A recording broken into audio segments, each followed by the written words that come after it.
The April 16th, 2026 hearing for the Planning and Land Development Regulation Commission is now called to order. And if I could please have everyone silence any audible devices that you may have. And if you would please join me for the Pledge of Allegiance.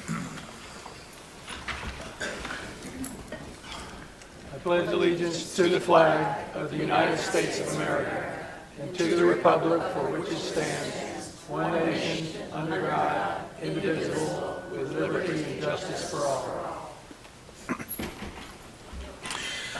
Good morning, everyone. I would like to thank you for being here this morning. And Ms. Tucker, could I please have a call? Thank you. Good morning, members. Member Craig? Here. Member Shelley? Here. Member Costa? Here. Member Bush? Here. Member Sixma? Here. Chair Mills? Here. And Member Arison is absent. Okay, thank you, Ms. Tucker.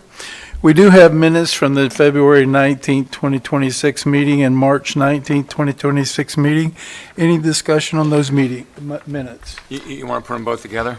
Yeah, we can do both of them. Okay. I'll make a motion for approval for minutes for February 19th and March 19th meetings. The minutes to be approved. Second. I've got a motion from Mr. Sixsmith to approve the minutes from February 19th, 2026 and March 19th, 2026, and a second from Ms. Shelley. Any discussion on the motion? All those in favor signify by saying aye. Aye. Any motion carries unanimously. Okay. If anyone would like to speak for or against any of the cases being heard today, if you could fill out a form at the back of the dais here and give it to Ms. Tucker to my immediate left.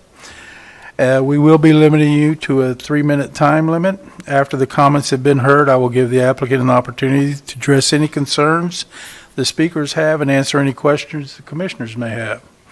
And at this time, I'd like to turn it over to Mr. Sawyer for legal comments. Thank you, Mr. Chair, and this is for applicants and members of the public that decisions by this body on cases which rezone real property from one classification to another pursuant to the zoning ordinance are recommendations only to the county council and do not constitute a final hearing. New evidence may be introduced at the county council public hearing. Decisions on variances and special exceptions made by this body constitute final action, subject to an appeal to county council. And what this means is that no new evidence may be presented at the time of the county council public hearing on the appeal. An aggrieved party that appeals such a decision is confined to the record made before this body. Hearings by this body on rezonings, special exceptions, and variances are quasi-judicial in nature, meaning that this body is acting more like a court and must take into account all oral, written, or demonstrative evidence presented. Their decisions on these cases must be based on competent substantial evidence in the record, and competent substantial evidence has been defined as that evidence a reasonable mind would accept to support a conclusion. Thank you, Mr. Chair. Thank you, Mrs. Sawyer. And while on legal comments, I would like to ask the commission to disclose for the record any ex parte communications that have occurred before or during the public hearing at which a vote is to be taken on any quasi-judicial matter. And I'll start with Mrs. Craig to my right. I have none. None. None. I have one. I have had discussions on CPA 24-007 and PUD 24-012 with applicant Mark Watts. None. And I have none. Okay, we do have a request, I think, from Mr. Shams for a continuance on V26039. Yes, that's correct. The applicant has requested to continue the item. We're recommending the June 18th meeting. They are here if you have any questions. Okay. All right. Anyone would like to make a comment or a motion or? I'll make a motion Okay. that we continue case number V-26-039 at the request of the applicant to the June 18th PLDRC meeting. Second. I got a motion on the floor that we continue V26039 to our meeting in June the 18th from Ms. Shelley and a second from Mr. Sixman. Any discussion on the motion?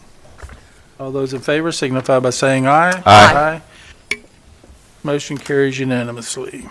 Okay, we do not have any unfinished old business, so we're going to move right into our new business. So, Ms. Shelley, could I get the first case, please? Yes, sir. Case number V-26-035, variances to separate non-conforming lots into the minimum yard requirements on Osteen Cluster Residential OCR zoned property. Thank you, Ms. Shelley. Ms. Shams, Mr. Shams, this is yours. Hi, good morning. The applicant's proposing 5 variances for the development of a single-family home. The site is a non-conforming lot, as it's approximately 5,280 square feet, and it's zoned OCR in Osteen. It's comprised of the underlying lots 3 and 4 of Block 4 in the Aurora Heights subdivision. In 2004, it was part of an approved lot combination to combine lots 1 through 48. However, this was never mapped, and the owner at the time sold all the lots individually. Now all adjacent lots have different owners. A non-conforming lot letter was provided by the applicant and found common ownership with all adjacent parcels that are out of their ownership, which you can see on the screen in blue. Therefore, the first variance is to separate them. Variances 2 to 5 are to reduce the minimum yard requirements. OCR has 5 subdesignations, 1 through 5, that correspond to density and lot size. The smallest lot permitted in OCR is 1 acre. However, all setbacks are the same. There's a required front of 50, side of 25, and a rear of 25. The parcel itself is 50 feet wide, so when the setbacks are applied, there is no buildable area. There are also wetlands on site, and the site is in our natural resource management area, which requires a 50-foot upland buffer. When that is applied, there is also no buildable area. So the applicant is proposing to construct a 1,200 square foot home that is outside of the wetlands. You can see the wetland lines on the plan. They are the blue dotted lines. Variance 2 is to reduce the front yard from 50 feet to 25 feet. Variance 3 is to reduce the east side from 25 to 10. Variance 4 is to reduce the west side from 25 to 9.9. And variance 5 is to reduce the rear from 50 to 36.8. Overall, staff recommends approval on variances 1 through 5 with 3 staff recommended conditions. And I'm available for comment or question.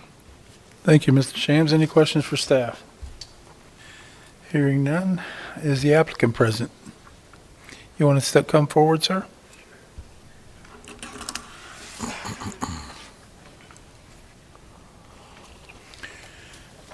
Could I get your name and address for the record? My name is Kenneth Ashley. My address is 415 South Woodward Avenue, DeLand, Florida. Okay, you've heard the staff report. Anything you'd like to add to it? Yeah, I just I just like to iterate that that the whole Savannah area that that we're working on in that property area is all ORC 1, 4, or 5, and if you look at the, I was trying to see if you guys can look at page 17. I don't know if you can bring that up. If you can see, our lot is in red, but if you look at the whole Savannah area from our lot going all the way to Holly Road, all the lots are like the same, consistent. I don't know what happened, how it turned into there, and how the zonings got like the way they did, but I was hoping the owners they're not asking you to change the zones in the area. We're just asking to have our variances allowed so we can build a foundation home on the property. All right, sir. Any questions for the applicant? Ms. Craig? The lots that are shown on this map, are they developed in any way, or are they still No, vacant? they're all individual lots that are just like the owners that I'm working with now, and I looked it up, my own diligence. They're all owned by separate people. Now, they're each individual, 90% of all Savannah area lots are owned by individuals, not one owner where they could put it together and redo some kind of agricultural design. So it's either going to be like separated lots, which could actually help the community. It can bring more revenue for the Osteen area. It could bring more in businesses because there'll be more people that would move to the area to maybe develop those lots up, and we're not trying to like degrade the neighbors across the street that have the bigger lots, but I looked at some of the houses across the street. I mean, they're not million-dollar homes across the street, you know, they're older homes that, you know, are that they're living in. And so we're not trying to like downgrade the area from having these smaller lots, you know, in the neighborhood. So none of these lots are developed yet? Yours would be the first one? Yes. Okay, thank you. Any other questions for the applicant? Do we have any public participation forms for this case? No, sir. Okay, we're going to close the floor for public participation. You can have a seat, and we'll give you a decision here in a few Chair. minutes. I believe that there may be one person who, Would you like to speak to this case? Yeah, I'm sorry. Well, you can come on up, and then once you speak, just fill out one of those forms and give it to Ms. Tucker to my immediate left here. Give your name and address. My name is Robert Erickson.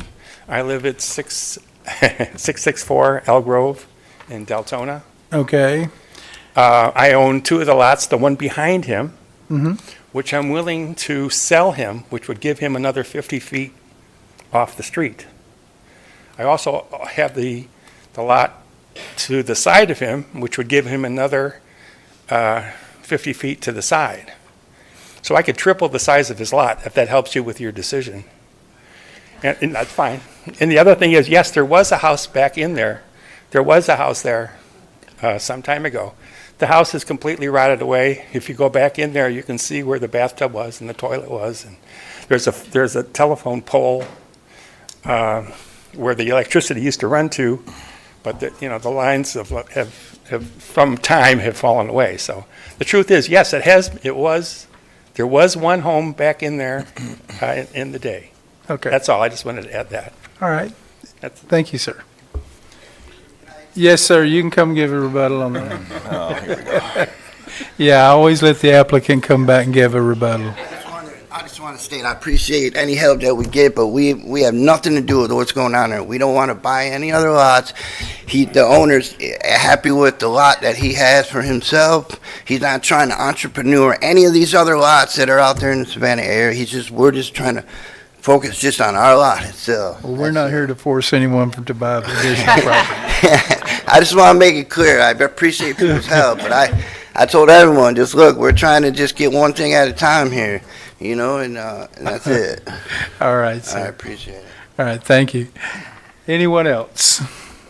Okay, we're going to close the floor for for public participation, open up for commission discussion or a motion. I'll be glad to make a motion. Go ahead, Ms. Shelley. I move that we approve case number V-26-035, subject to 3 staff conditions on page 7 of our report. Second. That's variance 1 through, All 5. Mhm. correct? Okay. All right, I got a motion on the floor to approve variance V-26-035, variance 1 through 5, with the 3 staff recommended conditions from Ms. Shelley and a second from Mr. Costa. Any discussion on the motion? Hearing none, all those in favor signify by saying aye. Aye. Any opposed? Motion carries unanimously.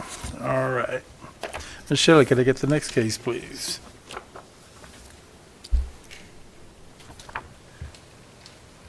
Yes, sir. Case number V-26-038, variance to the accessory structure requirements on rural residential RR zoned property. Thank you, Ms. Shelley. And Ms. Tucker, this one's yours. You're going to dual roles today. Huh? I am, so please be patient with me. Good morning, members. For the record, Kelly Tucker, Planner 1. First, I would like to note for the record that there was a correction to the wording in the staff report on page 4 to give clarification to criteria 4 and 5. Today before you, the applicant is requesting 3 variances to the size and location of a proposed 1,600 square foot detached accessory structure on rural residential zone property. The rural residential zoning classification has a front and rear yard setback of 40 feet and a side yard setback of 15 feet. The subject parcel is on the northwest side of Oak High Court cul-de-sac and is Lot 4 of the Oak High subdivision, which was deemed vested and eligible for building permits on March 20th, 1986. The applicants purchased the property in April of 2002, and the parcel's configuration is unique because it has 3 front yards and 2 side yards. The north parcel line fronts on Illinois Avenue, and the west parcel line fronts on Indiana Avenue. Both roads are platted unpaved right-of-ways. Additionally, on the west side of the property, there is a 50-foot gas line easement, which takes away from their buildable area, and the applicant also has a 1-foot non-vehicular access easement on both the north and west property lines. The proposed structure will be placing an existing carport that has a smaller footprint. The structure did not receive a permit or variances for its location. However, the new structure will house the applicant's larger automotive vehicles that would not fit in the existing garage attached to the house. Variance 1 is to allow an accessory structure to be located in the front yard on rural residential zoned property. Variance 2 is to reduce the north front yard setback from 40 feet to 21 feet. And variance 3 is to reduce the east side yard setback from 15 feet to 11 feet. Staff recommends approval for variance requests 1 through 3, as the variances meet at least 3 of the 5 criteria for granting said variances, and there are 2 conditions for the PLDRC's consideration. I'm available for any questions. Thank you, Ms. Tucker. Ms. Bush, you had a question? Thank you, Chairman. Yes, I have a few. Just out of curiosity, this is more maybe a question for all of you down here. This is what we consider a flag lot, correct? Generally speaking? No, ma'am. No? Okay. We have definitions of a flag lot then. Because you talk about the criteria of how the parcel is unique, and I was just curious if it was considered a flag lot, how unique those are within the community. We prohibited them where I was, so. It's unique in the fact that it doesn't have a rear yard like a standard lot. So most parcels have a front, 2 sides, and a rear. Right. But for this one, because it abuts to 2 platted right-of-ways from a previous plat, and then the cul-de-sac that was a replat in 1986. So that's what gives it its unique configuration. Right, it's the setbacks, not necessarily, I was looking at the actual unique configuration of the boundary of the property lines, not necessarily the unique considerations of the fact that it was abutting those side streets. So that's why I asked about the flag lot, but that's okay. I do have a question for you on criteria 2. It states that variance 1 through 3, the applicant chose the size and location of the carport. It's 1,600 square feet. So how are they meeting, how is this meeting a special condition that does not result from the actions of the applicant if they are the ones choosing the size of the building? I'm sorry, just trying to pull up the staff report. One moment. Take your time.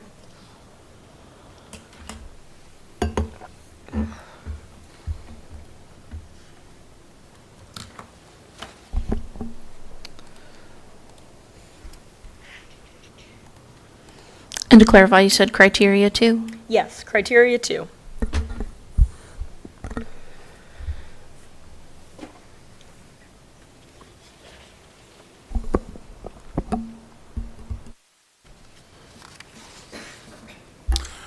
I don't want to answer the question for, but it would seem like it would be the intended use of the building for the size. Correct, right. Yeah, I believe that the way that she was going with the answering that criteria was that a variance would be required regardless for the structure in its proposed location. So the size and the setbacks within that area, for the most part, they would need a variance to construct it. So that's where she went with the criteria for stating that it is met.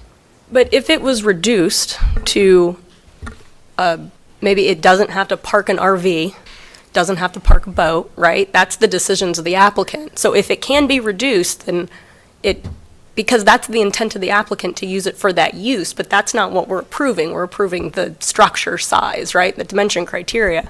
So if taking the use out of it completely, this is the applicant making the request to build the structure this size for what his intended use is, but it still doesn't meet that criteria because it is a direct result of the actions of the applicant that he's making that request here today.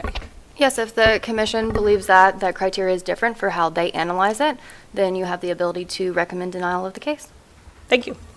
I just wanted to ask those questions and make clear that I do not think that that was answered accurately. Criteria 4, I know that you had modified that, so I appreciate that because I did have some questions there, because it literally says the variance request was the minimum request possible or was not, so I appreciate that you removed that.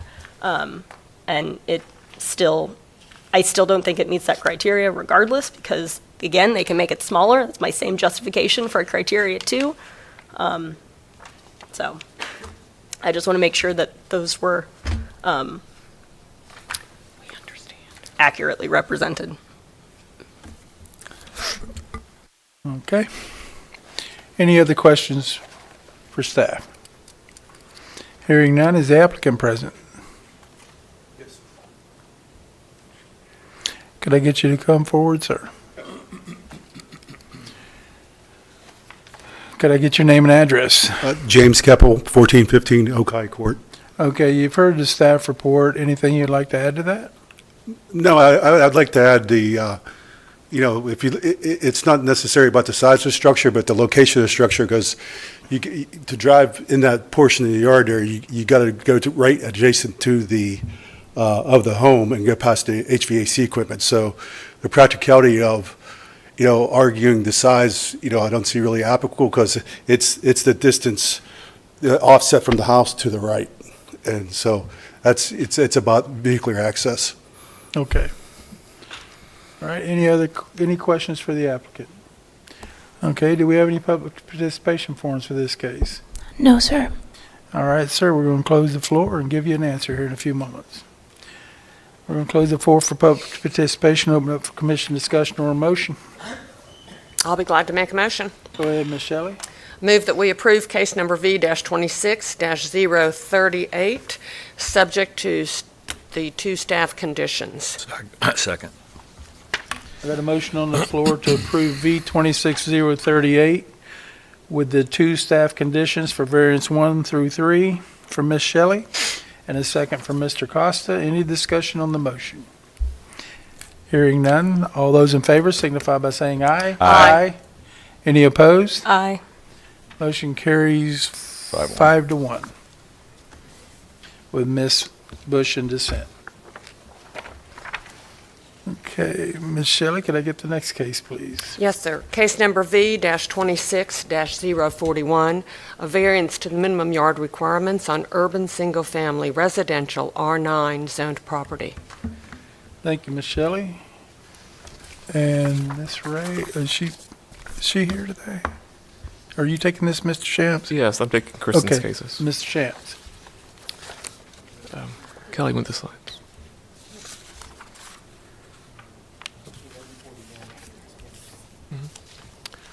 All right, so the applicant's proposing 1 variance to reduce the southwest front yard from 25 feet to 8 feet for a proposed exterior staircase. The site is developed with a 2,038 square foot home built in 1988. They're making a 726 square foot addition to the northern area of the home, and that is the location where there is currently a stairway. They're removing the existing northern stairway because of the addition and shifting it to the southwest area to connect to a balcony. Per section 72277 in the code, enclosed stairways and balconies can encroach 3.5 feet into a minimum yard. The balcony meets this at 21.9 feet, and the proposed staircase is designed to connect to it. But it does not meet this and must meet principal setbacks. Since the stairway is proposed to be built at the 8-foot line, it encroaches an additional 13.5 feet beyond the permitted allowance. Staff found that the staircase could be redesigned to encroach less into the setback. So overall, staff recommends denial as it fails to meet criteria 1 through 4. If approved, staff recommends 2 conditions. I'm available for comment or question. Thank you, Mr. Shams. Any questions for staff? Is the applicant present? Would you come forward, please?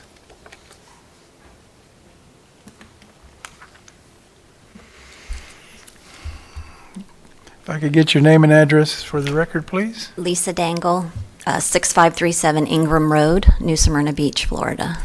Okay. And you, sir? I'm George Driscoll. I'm the builder, and I'm also a neighbor at 6402 River Road. All right, thank you. Hey, you've heard the staff report. Anything you'd like to add to that? Yes, so we purchased this house from the owners that previously had it. They bought it as a short-term rental, not knowing that Bethune didn't allow it, so they put it back up for sale. We purchased it for us to be our full-time residence.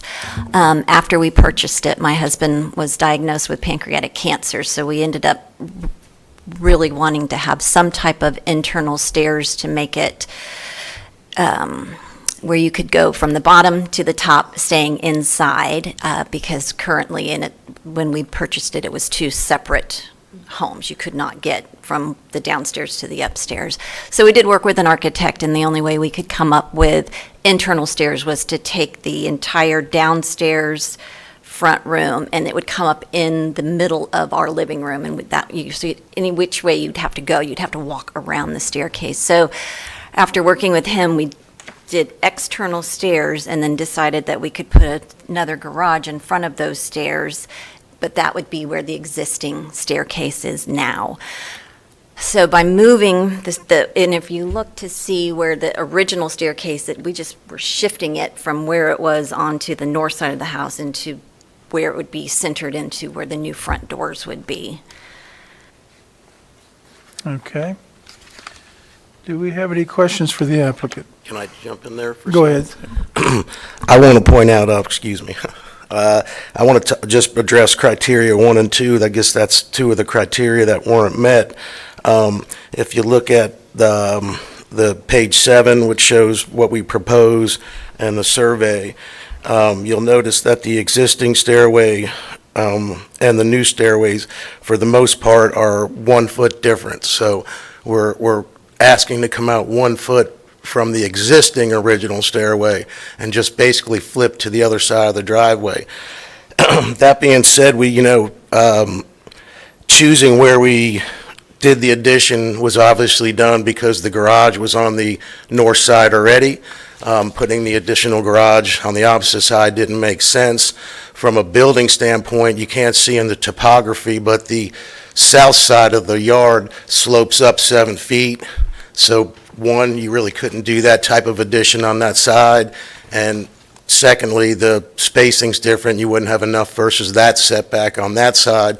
So we were that was the place for the garage. So that created the situation where we had to eliminate the other stairway, and they did put a stairway in the back of the new addition. It's accessible. It's not easily accessible, so the idea was to get something back toward the front again that was easily accessible from the driveway, to get in and out of, and at the same time be aesthetically, pleasing for the neighborhood. And there's several, again, I'm a neighbor. This is a very common stairway they use there, and there's, you guys I'm sure are familiar with that area. The lots are very small and very compromised down there, so we all try to do our best to make things work. So I think this is a good solution for them, so I hope you guys will consider it. All right. Okay, let's see if we have any public participation forms for this case. No, sir. All right, we'll close the floor and hopefully have a discussion here and give you an answer. Thanks for your time. Thank you. We're going to close the floor for public participation and open up for commission discussion or a motion. I think I'm ready to make a motion. Go ahead, Mr. Case Sickman. B26039. No, that's 4-1. Oh, I'm sorry. Yeah, I just had it in The front other of me. one Where'd was it go? continued. Oh, yeah, continue, yeah. B26041. How many staff recommendations we have on that? Two. Make a motion for approval with the staff recommendations. Second. Okay, I've got a motion on the floor from Mr. Sixma to approve B26041 with the 2 staff conditions, and a second from Ms. Shelley. And Ms. Craig, you had a comment? Yeah, I have a question about the surface underneath the stairway. Is it a slab concrete? Is it? Okay, you can go ahead and come on up and answer that.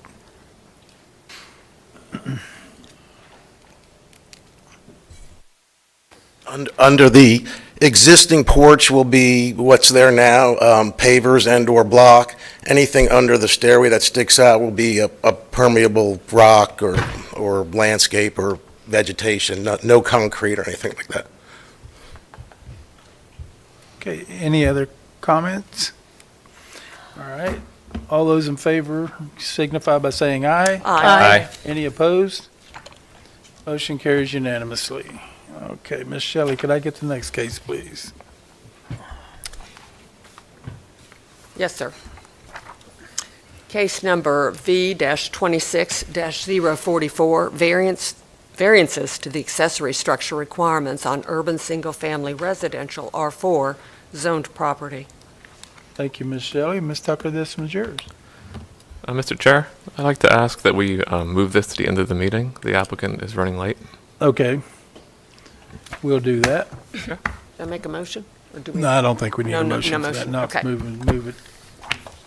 Okay, all right, what about the next one, Ms. Shelley? Yes, sir. Case number CPA 20-24-007, small-scale comprehensive plan amendment from the urban low-intensity ULI future land use FLU designation to the mixed-use zone MXZ FLU designation. Thank you, Ms. Shelley. Mr. Shams? Yes, we want to go ahead and Read do them both the in. PUD with it also. Oh, yes, sir. Case number PUD-24-012, a rezoning from the urban single-family residential R4 zoning classification to a planned unit development with a mixed-use subclassification PUD. Okay, Mr. Shams? All right, good morning again. So the applicant's proposing land use change in PUD for a 6.1 acre site in the enterprise local plan area. They're looking to develop 80 multifamily units and 22,500 square feet of non-residential. The site will be developed as a mixed-use development. So I'm going to go through the CPA first. It's currently designated as ULI, and the proposal is to extend the MXZ to this site from the existing MXZ area on the south side of DeBerry Avenue, as you can see on your screen. So the enterprise local plan was originally conceptualized by county staff and residents to preserve cultural and historical significance from the city of Deltona expansion. It maintains lower intensity development patterns than the neighboring city limits. The site is surrounded by churches, single-family residences, undeveloped land, public utilities. The residential properties range from about 3/4 of an acre to 10 acres. And the homes in Deltona are on 7,400 square foot to 16,000 square foot lots. And to the northwest of the site is Deltona Middle School. So on the south side of DeBerry Avenue, along the main street, is the Enterprise Historic Main Street area. It was once a commercial center with early 1900s plats, such as the Assessor subdivision of Enterprise and the Lester Clark subdivision. Over time, the commercial lots redeveloped as residential and created a mixed-use pattern. In the 1998 comprehensive plan amendment from the county, this area was identified as having significant public interest. So in the 1990 comprehensive plan, for the 1990 comprehensive plan, there were administrative rezonings to align to the new future land use designations. Enterprise property owners requested to maintain pre-existing commercial zoning as they perceived the loss of commercial development rights despite limited commercial uses retained through the urban residential designations. The MXZ designation was created and the county designated the historic Main Street as MXZ to address the public concerns and allow existing residential and commercial mixtures to remain. It currently corresponds directly to the historic Main Street area. In 2009, the DeBerry Avenue extension rerouted most commercial traffic away from Main Street, causing a decline in the mixed-use corridor function. So the applicant is proposing to extend the mixed-use corridor north to the subject site on the north side of DeBerry Avenue, which serves as a major thoroughfare for Enterprise and functions similarly to the historic Main Street's prior role. Now, to assess the change to MXZ, we analyzed the existing MXZ area and whether the proposed change would be consistent with the requirements of MXZ. MXZ is very unique as it's a land use that has a specific mix between residential and non-residential. Residential can be up to 90% of the whole site, but within it there must be a breakdown between multifamily and single family. So up to 90% can be single family at 5 units an acre, and between 10 and 50% can be multifamily at 16 units an acre. Non-residential must be between 10 and 90%. So in the current enterprise MXZ area, there are 37 parcels, about 35.1% are residential and 64.9 are non-residential, which is consistent. However, there is no multifamily in MXC, so that is where the intent is not met. So if you incorporate the proposed project, it shifts the mix by adding multifamily. So the residential becomes 43.6% and non-res is 56.4%. And within that residential mix, there is now an adequate mixture of both single family and multifamily. And this meets the MXZ requirement. So the project is consistent with the enterprise local plan and the comprehensive plan because the change will provide land use balance within MXZ and help revitalize the Main Street district. We also reached out to the Enterprise Preservation Society to review the project, and they provided a letter of support, which has been included in the packet for the PUD. The change would result in an increase of 2,520 daily trips and 244 PM peak hour trips. Volusia County Traffic Engineering approved their TIA on May 16, 2025. Utilities will be provided by Deltona. And the PUD will be developed as 22,500 square feet of commercial, 56 apartments above the commercial use, so it'd be a three-floor building. And at the rear of the property, there's 24 multifamily attached townhomes within 6 buildings of 4 units. Phase 1 will be comprised of the apartments and commercial structures along DeBerry Avenue, the stormwater retention, landscape buffers, and necessary parking. And Phase 2 is comprised of the townhomes, the remaining parking, and buffers. The site will be required to provide about 1 acre of common open space, and they're proposing trails, walking paths, and green space areas. Overall, staff recommends forwarding to both the County Council with recommendations of approval. I'm available for comment or question. Thank you, Mr. Shams. Any questions for staff? Ms. Bush? All right. It's not so much a question, it's a comment. So if you would like, I can wait till after, or I can say it now.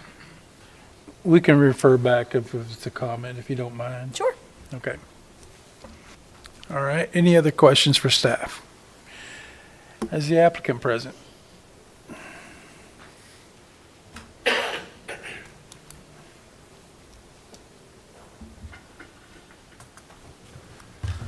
Good morning. For the record, Mark Watts with the law firm of Cobb Cole, 231 North Woodland Boulevard, DeLand. Appreciate the opportunity to be here with you this morning.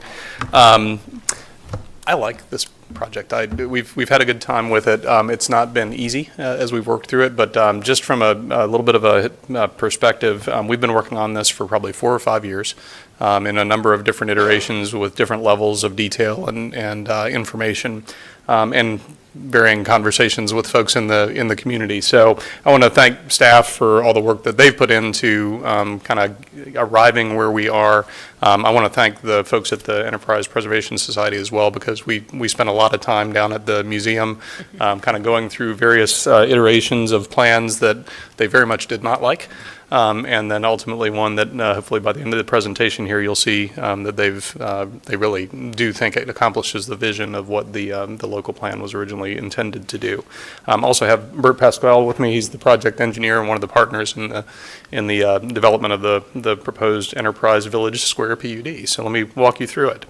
One of the things, just to give you kind of that overall orientation that I think Steve already kind of provided to you, but you can see the star here on the aerial shows you where the general location of the property is. It's about a little bit over 6 acres, and you can see Main Street going down there with the yellow highlight, and then DeBerry Avenue as it kind of comes across the top of the kind of local plan area. And I think it's important. I'm going to walk through a little bit of the history because historically, before 2011, when we had the Growth Management Act, one of the things that the county was required to do, and any jurisdiction was required to do, was not only adopt your plan, but look at it on a regular basis and evaluate whether, based on changing conditions, that plan needed to be updated in different ways. We got away from that when the Community Planning Act was adopted in 2011. That's now not necessarily a requirement. It's not something that the state, makes sure that you're doing as a community on a regular basis. You still can. There's still those cycles that are there, but that it doesn't have the teeth that it used to, where if you didn't do your EAR report every 8 years, you no longer were able to amend your comprehensive plan until you brought it into compliance. So this is how the property sits today. And there's the current, future land use. You can see the MX classification in purple going to the south. You see the zoning map on the right. And there's a couple of things to point out in here. Again, we talked about the local plan having this mixed-use classification and this being kind of the historic commercial corridor for enterprise. And now you've got largely a residential pattern along there, and a lot of that along a high-speed roadway. And so what you see as you drive through there now, if you've been down in that area of the county, is a lot of residential that's deteriorating along DeBerry Avenue that, isn't necessarily being invested in. And you see the same thing along the Main Street corridor. So let's go back to look at what this looked like as we were developing the original local plan. And I think one of the key things, and let me see if I remember how to, so the road network, let's see if I can do this. The old road network came through here, right there. So you had, the corner of Main and Main, if you will, that went through the center of historic enterprise. That's the condition that existed when the current plan was adopted. There we go. All right, so a couple years after the plan was adopted, DeBerry Avenue opened up. And the interesting thing that happened when that was, let's see, your old commercial corridor, kind of Main Street, here, the traffic bypassed it and now comes along there. And there are thousands of cars a day that use DeBerry Avenue to get from I-4 to Osteen to the points between, Deltona and Osteen. So you've got a high level of traffic going by there, but it all bypasses that area that we established in 2008 as the mixed-use area for the enterprise local plan.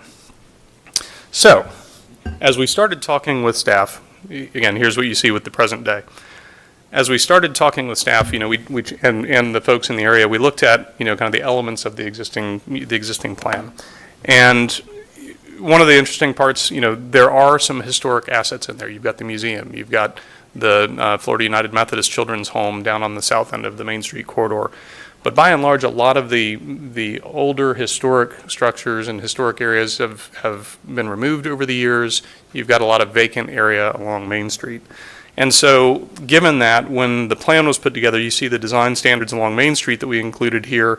The goal was to have, non-residential developments be accomplished by implementing traditional building design, site planning standards to maintain proper scale and appearance and, kind of achieve that village hamlet character for Main Street. Here's what Main Street looks like right now. So very little has happened since the implementation of the plan. And that's something that, it's not just our opinion on it, it's something that we heard in talking with the folks at EPS about how the plan actually has affected the overall area. So you can see a lot of open space, a lot of vacant land up and down that entire mixed-use corridor that we envisioned back in 2008. So the proposal is, where the traffic has gone with DeBerry Avenue, to extend that MX classification to the north to give Main Street a presence where the traffic is coming by now. Hopefully that then induces that additional interest down Main Street to reestablish that historic core in a way that's consistent with the design standards and everything else that have been adopted for enterprise. So moving into the specific plan, this is the site plan for the Village Square project. A couple of the things that we worked, again, looking at the development standards and the guidelines for the overlay. We brought the buildings close to the street, even though you've got a high-speed road there. You also have the spring-to-spring trail on the south side of the street there, right at this intersection. So we created an opportunity for there to be outdoor cafe seating along the roadway, parking behind those principal buildings, a couple of residential, stories above the commercial there. And then these are kind of actually part of my favorite part of this plan, these townhome multifamily units that are along the back side of the project. And I'll show you those in a little bit more detail here in a second. Actually, right now. So we went through and looked at the overall design characteristics. We reviewed building designs and everything with the folks at EPS to make sure it was catching the right flavor of that, kind of Florida vernacular or some craftsman. It's kind of a mix of architectural themes, I think is what our architect ultimately ended up saying. But it checked the boxes as we went through and discussed it with the folks in the area. Of what they had envisioned for, kind of this village hamlet, area. So you can see here, the building, top left picture is kind of that portion that fronts out to DeBerry Avenue. To the right of that, you can see kind of that outside, activity area that we've attempted to create behind the buffers along that roadway. You can see that again in the bottom left. So these are all pictures that, kind of show what the presence of the project looks like from DeBerry Avenue. And then, I love these. So these are buildings that have 4 units in them, 2-story units. They're configured in almost like a pinwheel configuration if you look at the site plan.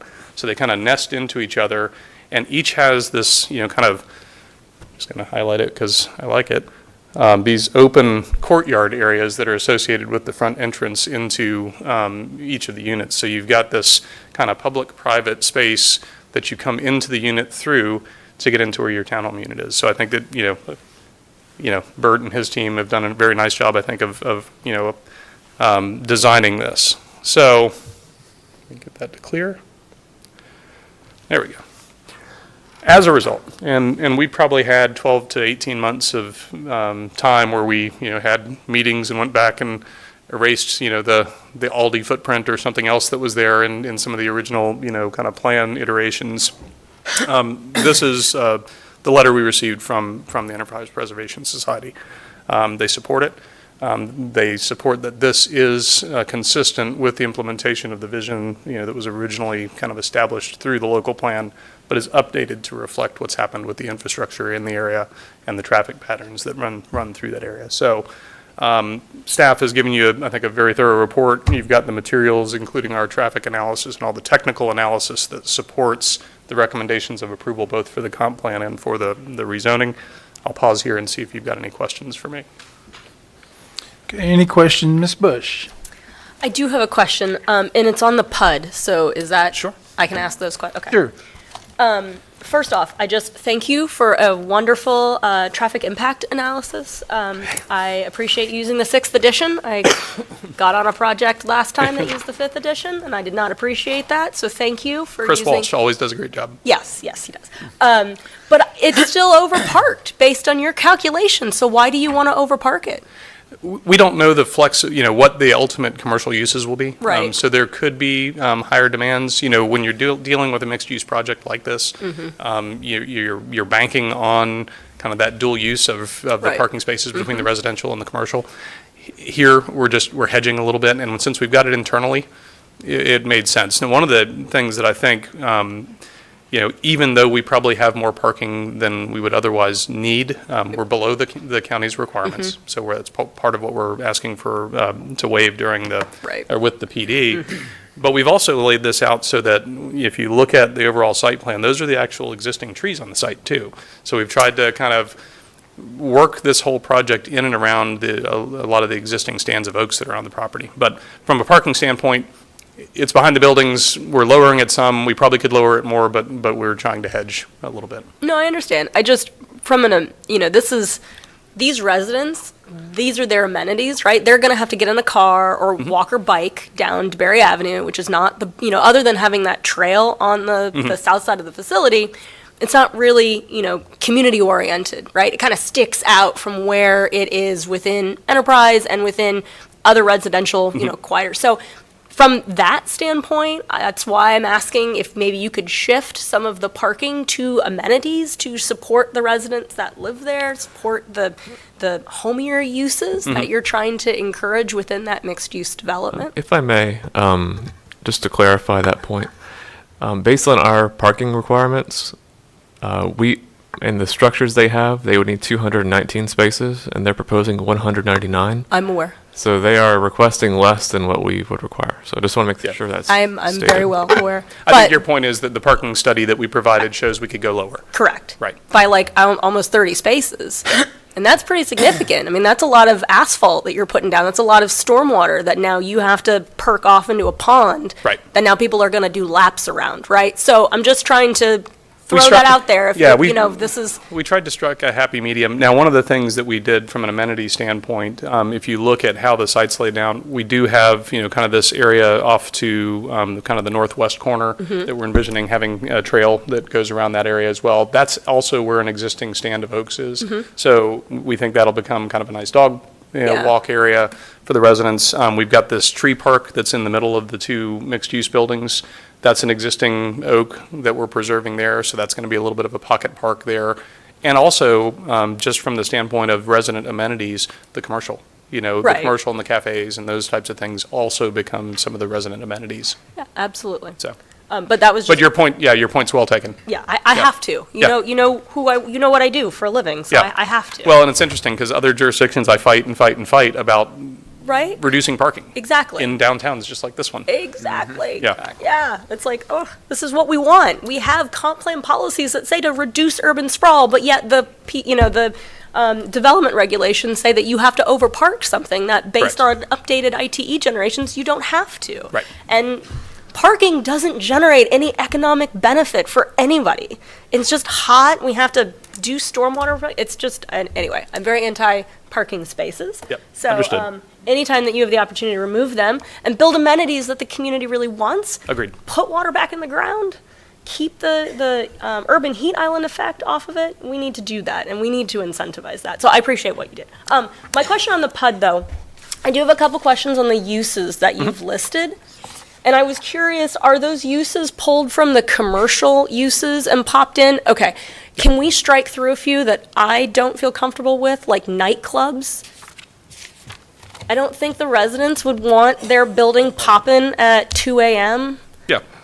I think That's okay? fine. I think Okay. we can do that. The other one was liquor stores. I could take it or leave it because I do enjoy a good cocktail from time to time. And I'm sure the residents would like to be able to walk to a liquor store. It's probably safer Yeah. for them to do so as well. That was one that actually had some support among the folks we met with in the area. I'll leave it, So- right? I'm not sure the nightclub was something that I think thought was the appropriate. nightclub's one that we can pull out. Okay, okay. Those are all the questions that I have on the PUD. I thought it was really well written. Thank you for working with the community the way that you did. Just keep working to reduce parking. Yeah. Thank you. Ms. Craig, you had a question? Yes, I have two questions that one had to do basically with the same thing. The amount of common area, or, I forget what the description is. And I look at this map here and I think, okay, where am I going to be able to put a lawn chair out and enjoy the evening sunset? Sure. So. And I'm not seeing it. And I'm, the PUD's residential area requirements want 1.01 acres of common open space. And it should not include retention pond, and it should not include landscape buffers. Where is there an acre there that could accurately be enjoyed by people in the area? So again, I think here what we've focused on with regard to the units in the back, you've got the trail area, the area that will go around the retention pond in that stand of trees that's being preserved and everything kind of up in that northwest corner. You do have kind of more area behind the landscape buffer along the front of the commercial buildings that also kind of serves as some of that common open space area, the tree park in the middle between the two buildings. And then again, on those back units, you have that individual courtyard area that's provided for each of those units that's outdoor space. So if you're a resident or an owner in one of those units, you'll have your own outdoor space as well in the front of your unit. Well, if we could go back to the picture of the next set. Okay, here on the lower left and on the right-hand side. lots of asphalt, and I'm thinking August. And I'm bringing groceries into the house, and I have to make several trips, and so on and so forth, and I just have a problem with that much asphalt. Right. And again, it's a reduction from what the county would otherwise require under the code. But, you know, we're trying to strike that balance. Here, I think if you look at how we've got this oriented, there is parking up along each of where those units are, so you'll have that convenient location, but you will have to walk in from, you know, the parking area. Okay. with And those. then my other question, and this is something that's probably because I'm not familiar with how the number is determined, but it says we've got 80 residential units that you're introducing here, and yet there's only 11 additional students being added to the schools? And that's based on the school's student generation formulas. We don't calculate those numbers. We provide, you know, here's the types of units that we're developing. We provide that information to the school district, and they provide us with the student generation report. So that's based on their formula. That's realistic? It seems to be, and also with regard to the general trend that we've got with the county school system right now is that overall enrollment is, you know, declining, frankly. From a capacity standpoint, now we will have to check that capacity again. This is kind of the preliminary look at capacity to verify while we're changing the zoning and the land use whether or not we need to be looking at mitigation strategies or anything of that nature. But when we're in the site plan process or in the final or the planning process, we have to go back to the school district again to check their capacity again, and at that point in time get a vested determination of capacity from them. And again, if they don't have capacity at that point in time, based on how they calculate their student generation rates, then we would have to work with them to work on mitigating it. But right now, the school district is working on plans in this part of the county. You know, they've recently acquired land over in DeBerry. The idea is to develop a K through 8 school over there that will largely take a lot of the students from Osteen, the Enterprise Elementary that's just south of this site, and shift a lot of that population over to the DeBerry location. So that is, you know, some of the capital planning that the school district's doing right now in this part of the county. Okay, thank you. Mr. Sixman? Yeah, Mark, I would say I'm very impressed that you got the Preservation Society on your side. A lot of meetings. So it shows what a good job you guys did with this project. And Enterprise is a very unique area. I know Emily lives out there, but beautiful area. I really think you guys did a great job designing this, and it fits right in Thank you. the area nicely, so good job. Tip my hat to Bert and his team. Yeah, good job. Ms. Bush? Thank you, Chairman. Couple more questions. Kind of on the family side, are these going to be market rent or affordable or a mix? There's no determination yet. The intent would be market rate. Okay. But I mean, anything is possible there, but the intent at this point would be market rate. And who do you anticipate to be the buyers? I'm assuming renters of the apartments or buyers of the townhomes. Are you skewing more to the older crowd? Are you looking at families? Because I think it would be a mix. I don't think we know that yet. Right now, we're just at that planning stage. This strikes me as similar to something like the Yardley that just was built here in DeLand. And, you know, I've worked on that project. I've talked with the builder of that project since then, and they actually have a very interesting mix of young professionals moving into the area. I actually had one of my associates that just joined our firm about a year ago that was living in there up until last week, who moved to relocated to the area, and she was there until, you know, she found a house to buy. But there's also a mix of empty nesters that, you know, want to have the lack of, you know, requirement to maintain their home, you know, a big yard or anything like that, and the freedom to be able to lock the door and go travel and things of that nature. So I think we'll have a mix of those things, of those populations. As you continue to finalize these things, I think to my other member's point, if you are going to be marketing or think that you're going to have families in, then I would consider some sort of playground amenity. What can you do on the south side of that walking trail? Because kids aren't going to walk around a retention pond. And we probably have some areas that we can look at that. Again, we've got some green space over on the west side that we may be able to look at. I have a couple ideas in mind for like some traffic towns for kids, Sure. to teach them early biking and walking skills. So Sure. we can chat. We've got an intersection right here that connects to the trail, so there's some opportunities. Yes, absolutely. So. Thank you. Okay, any other questions for the applicant? Do we have any public participation forms for this case? No, sir. All right, Mark, we're going to Thank you close very the much. floor for Appreciate your public time. participation and open up for commission discussion or a motion. I'll be glad to make a motion then. Okay. Wait do you want me just a to put moment. them Wait just a moment. together? Miss Bush, you had a comment? Well, I had the comment that I wanted to make to staff. So you want to do the motion Okay, well, first, let's- and then I can make the comment. It won't. My comment doesn't matter on the motion. Okay, all right, go ahead, Ms. Shelley. Okay. Do you want me to read them both in? No, one at a time. Time, okay. Yes. Case number CPA-24-007,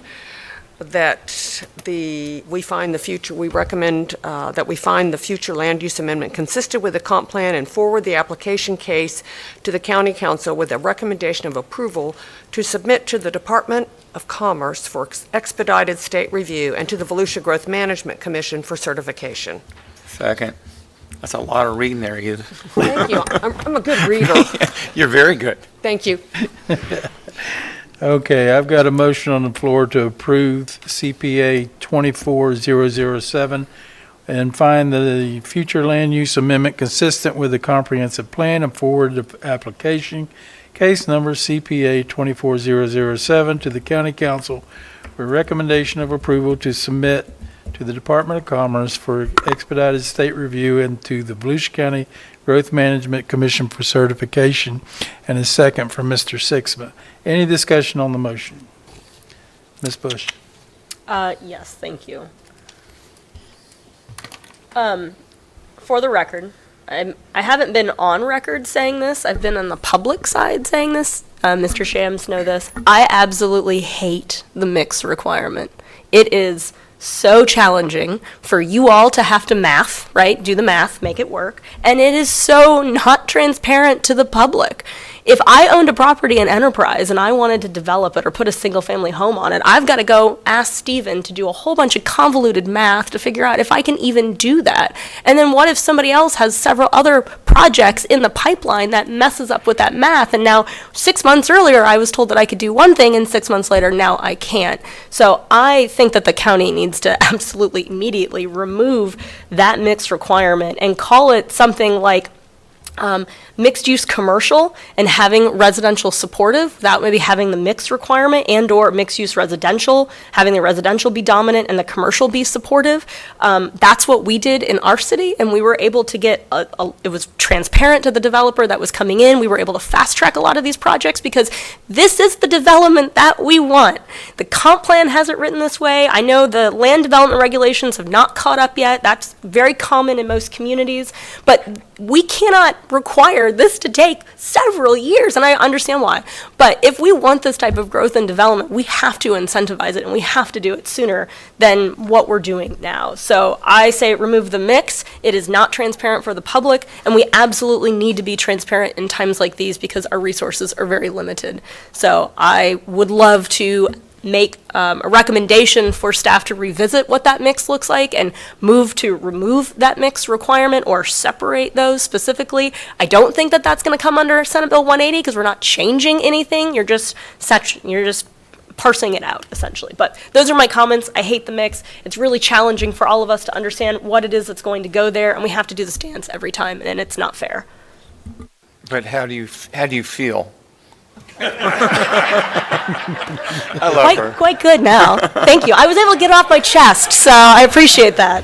I've been complaining to everybody publicly or privately If you about guys it. remember what the motion was, all those in favor signify by saying aye. Aye. Any opposed? Motion carries unanimously. Okay, on the second case, the PUD 24012, any commission discussion or motion? Sure. I would like to jump in real quick. If you want to make a motion at the end of the meeting, Yeah. then you can for your comment. Thank you. Can we just ditto it? Okay. Go ahead, Edith, yours. I'll make a motion to approve case number PUD-24-012, that we forward the rezoning application, case number PUD-24-012, to the county council for final action with a recommendation of approval. And I will second that one also. I got a motion on the floor to forward the rezoning application case number PUD 24012 to the county council for final action. The recommendation of approval for Ms. Shelley and a second for Mr. Sixma. Any discussion on that motion? Mr. Chair, just to make sure, you are removing nightclubs. Oh, Yes. yeah. Yes, including removing nightclubs. Thank you. Thank you very much. Mr. Costa. Yeah, now I have a question, On that, please. because I have a problem with that nightclub thing. So give me the definition. What's the county's definition of nightclub? And while you're looking for that, so here's the question I have. So I frequent a sushi restaurant in Port Orange, that they run a restaurant at dime, and then once a month, on a Saturday, they have let's call it a rave for the better part of is that considered a nightclub? So I have the definition. You go ahead, please. Commercial premises where food, alcoholic beverages, or other refreshments may be obtained for consumption on the premises, and where floor shows or other forms of entertainment may be provided for the customers. So if I have a Spanish restaurant, I have a piano player, is that considered a nightclub? No, I think that's a restaurant. It's a restaurant The which serves alcohol? But the primary purpose is for consumption of food. Correct. So nightclub, the definition is primary purpose? If it's a restaurant that serves alcohol, has a piano player during dinner hours, and then from 9 to midnight, it's just a piano player, hors d'oeuvres, and the open bar, is that considered a nightclub? I'm not opposed to the nightclub per se when you're thinking of it's just drinks and bands, and I don't have a problem with that. But when you start nitpicking, so if I have that restaurant, I've got that piano player that stays after the dinner hour and plays through till, midnight, is that still considered a nightclub? Would that be restricted if we stricken the word nightclub? Mr. Costa, Scott Ashley for the record. Yes, sir. No, we would not. The nightclub, as Stephen just indicated, or Steve, sorry, that would be the primary use. There's the floor show and the action. Restaurants and bars often have music, but it's always an ancillary to the primary function of the use, Okay. which is the serving of alcohol if it's a bar, or if it's a restaurant, primarily the food. Okay, perfect. Thank you. That answers my question. But it would not, the nightclub would factor in on a sports bar or wing house or something of that nature, would it not? No, we're not. Those are still going to be considered restaurants with any entertainment associated would be ancillary to the primary. It is the restaurant function or the bar function. If you're looking to wholly have the dance floor, the night show operation, that is your primary function of the use. That's where the nightclub's going to come in. So if we put that caveat in there of the nightclub, then a sports bar or wing location that also serves alcohol could locate there. Is that correct? That's correct. Okay. I just don't want to hamstring them on something of that nature. And we know your preference too. Okay. Good point. All right. So we amending the motion or not? Yes, I'll amend my motion to deny, or how should I word that? Exclude nightclubs. Exclude Yep, nightclub. and I seconded that one. Okay. And thanks for staff for that definition, because that was good. Okay, I've got a motion with the exclusion of nightclubs for that PUD 24012 from Ms. Shelley and a second from Mr. Sixma. Any discussion more on the motion? All those in favor signify by saying aye. Aye. Any opposed? Motion carries unanimously. Thank you for your time. You're welcome. Appreciate it. Thank you, guys. Thank you. All right, Ms. Shelley, could I get the next case, please? And you might as well do both of them together also.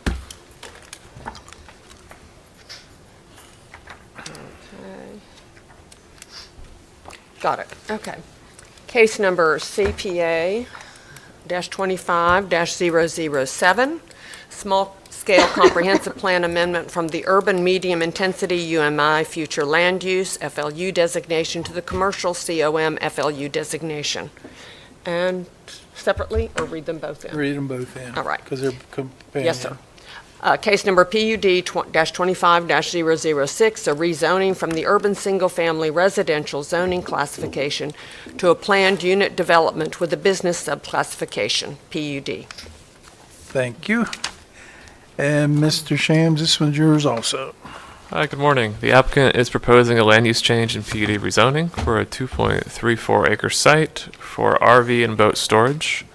First, the land use change. The proposed change from UMI to commercial is to allow the use.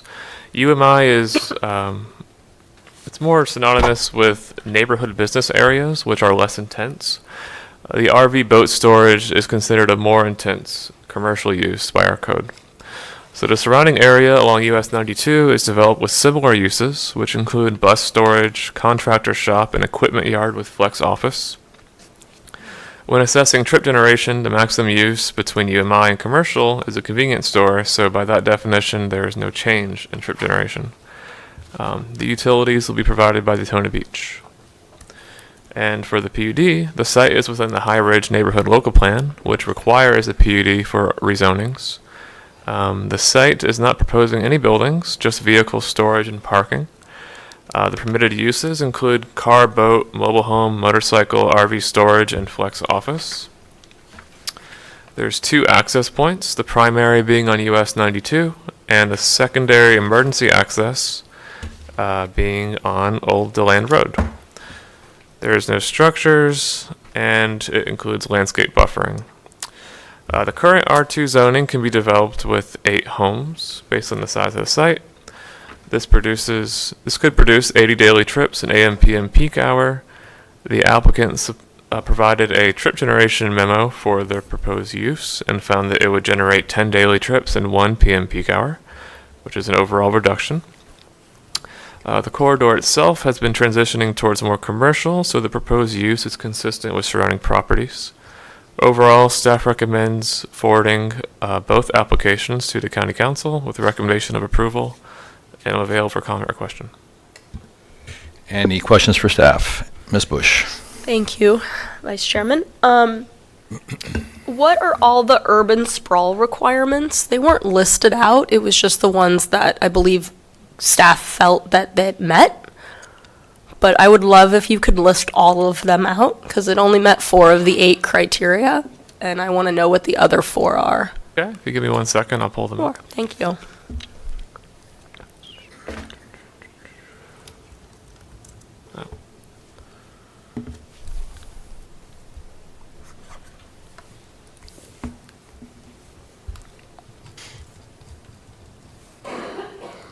Okay, so the ones that we thought were met are no adverse impact on natural resources, promotes efficient and cost-effective provision of extension of public infrastructure, balance of land use based upon demands of residential population, and use density intensities of use in urban form. So the ones that we did not include are promotes a walkable and connected community and provides for compact development and mix of uses at densities and intensities that will support a range of housing choices, promotes conservation of water and energy, preserves agricultural areas and activities, and preserves open space and natural lands and provides for public open space and recreational needs. So we didn't think those applied. Naturally, I would agree. Okay. If that's possible in the future, if you could include all the criteria and say why you don't think it meets it and why you think it meets it, the same way you do the variance criteria, that would be really helpful. Sure. So that I can either agree or disagree and have that debate and discussion amongst our members. So I want to follow up with what you do think that this does fit within that those criteria. How does an RV storage facility not have an adverse impact on natural resources and ecosystems?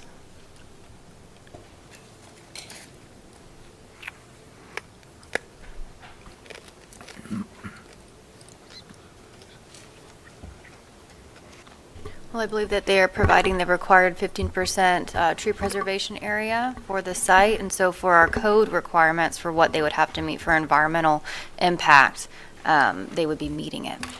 But the question is not that they meet minimum requirements of the code, it's that do they have adverse impact on natural resources and ecosystems?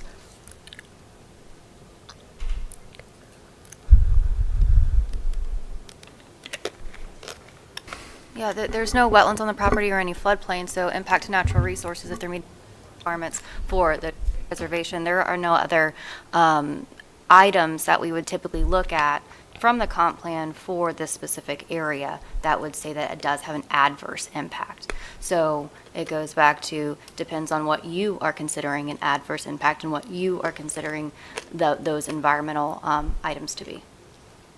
I believe there were wetlands on this property. It was minute, but there were. And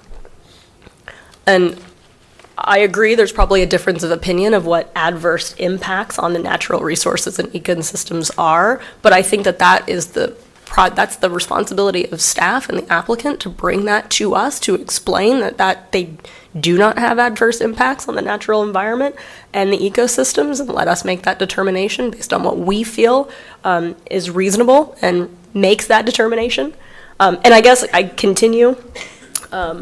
How does the RV storage facility promote the efficient and cost-effective provision or extension of public infrastructure and services? Which I'm confused by that language, because isn't any extension of public infrastructure and services considered sprawl? So the idea with that criteria is there is no extension because utilities already exist. So we're not introducing a land use change where they go out further than they're already located. Okay, understood. Having that explanation, in addition to you saying it meets that requirement, would help answer a lot of questions for me when I read these moving forward. Of course, we can add that in. Appreciate it. And then lastly, how does the storage facility provide uses, densities, and intensities of use in urban form that would remediate an existing or planned development pattern in the vicinity that continues sprawl? Because to me, this is, again, the same land use pattern that we see. We have some uses out there, probably in an area that really should have never been developed in the first place, right? That is what it is, right? But now we're just continuing to check the box and say, yeah, sure, come, develop this. One of the questions that I have on the PUD side of things is, what's the ISR? How big is the impervious surface on this? Because again, now we're continuing to have these independent developments come in and build out to the max, and we're asked to just say yes and check a box. And I really want to make sure that we're following that criteria to a T, and that your explanation of why it meets that urban sprawl or doesn't meet that urban sprawl criteria is really well explained to the public and to us who have to make those decisions. So the idea with the last criteria is it already has an urban land use. So we're simply taking one that is primarily residential with some commercial components and changing it for a strictly commercial land use. So it's still urban. So in that regard, it's not changing as much as if we were going from like a rural to a commercial. So that's what our thoughts on that. Okay. But yeah, having that understanding would be understand. really beneficial moving forward. I don't necessarily agree, right? Because the use is much more intense than if it were to be where it was existing somewhat residential, neighborhood commercial, which is what it really was slated for. And I think really the use, the site really kind of is asking for, not something to be developed like this. And I know that there's a need for these types of uses, but this is the definition of continuing urban sprawl. So, in my professional opinion, right? Thank you. Ms. Craig?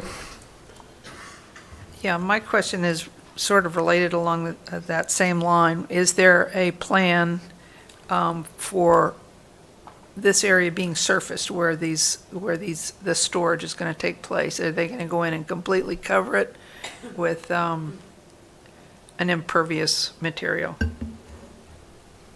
As it's shown here on the map, the brown space, I assume, is all, will that all be paved over?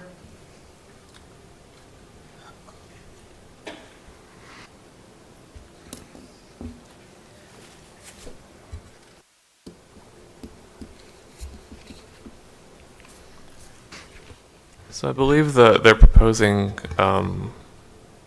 crushed asphalt millings for the surface. So it'll be loose? And the applicant is here. If you have Yes. those questions for them, they'll be able to answer. Yeah. Okay, any more questions for staff? Hearing none, is the applicant present? Real quick, Chairman, are we asking questions about the PUD as well during this time, or are we doing that separate? No, you can ask questions about that also. Okay, I do have questions on the PUD as well. Thank you. Why are there permitted uses for the storage beyond RV and boat? It includes mobile homes. Is there a reason for that? So I would defer to the applicant, but I believe the reason was they wanted to include it in case of future expansion. They can come back and amend the PUD. But at the time, they didn't want to provide any structures. They just wanted to have this. Okay.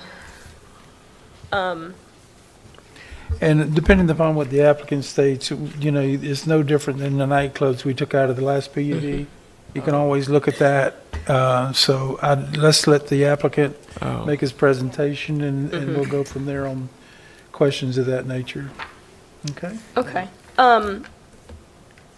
Am I correct in reading that there were what it seemed like live-work units on this facility? It seemed like you were mentioning in the staff report that there were other similar businesses around here, but that people lived at those locations as well. Is that correct?